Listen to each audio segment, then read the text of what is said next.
all eyes on Cambridge's. Louis and George steal the show while Harry and Meghan secretly fly to US. Prince George got into the celebratory spirit as he sung along to Sweet Caroline during the Queen's Platinum Party at Buckingham Palace.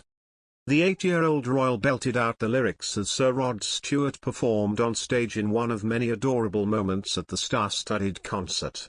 The Duke and Duchess of Cambridge and Princess Charlotte, 7, joined the nation in singing along to acts including Alicia Keys, Duran, and Craig David.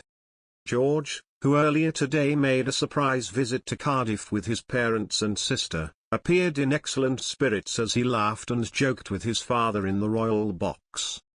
Meanwhile, after stealing the show on the royal balcony, Prince Louis showed off his star power again today while watching the 4th day of Platinum Jubilee celebrations. The 4-year-old delighted crowds on Thursday as he stood next to his great-grandmother the Queen with his hands covering his ears amid the roaring cries of the public. Today, as he sat next to the Duchess of Cambridge in the royal box at the Platinum Jubilee pageant in London, he reacted with similar wonder at all the fuss.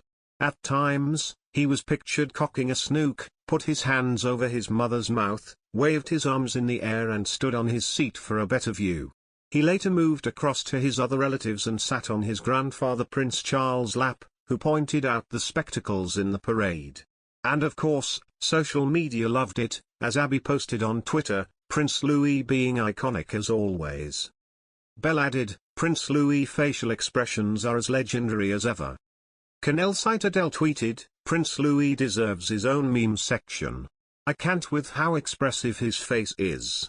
Love you little bug. It comes as the Duke and Duchess of Sussex have been spotted back in the US after flying home before the end of the Queen's Platinum Jubilee following a weekend of mixed emotions. The Duke and Duchess of Sussex were seen inside a car after landing in their private jet on Sunday evening, June 6, at Santa Barbara, California. They reportedly departed for the US earlier in the afternoon with children Archie, 3, and Lilibet, 1, while the closing Jubilee pageant was underway at Buckingham Palace. The couple were also seated away from senior royals during the national service of Thanksgiving for the Queen at St. Paul's Cathedral. Speaking to the Daily Star, Kinsey said, I believe that one day Prince Harry and Meghan Markle and perhaps their children will feel like they missed out on a huge opportunity. The children will one day have access to information about this historic event and they will see their lack of presence and might disagree with it or be disappointed by it. Why were their cousins front and center and they were hidden in the shadows? They are within the line of succession. People do love and celebrate royal babies. They have earned their place within the mix. Royal expert Tom Bower has claimed that Harry should have been on the balcony in uniform and suggested that he has lost his way, claiming that the influence of Meghan Markle has seen him distance himself from the royals. Bower told Dan Wootman tonight on GB News, Harry should have been on parade, he should have been in uniform. That's what his whole life was about. Meghan has, in a sense, undermined him and set him on the track against his own family.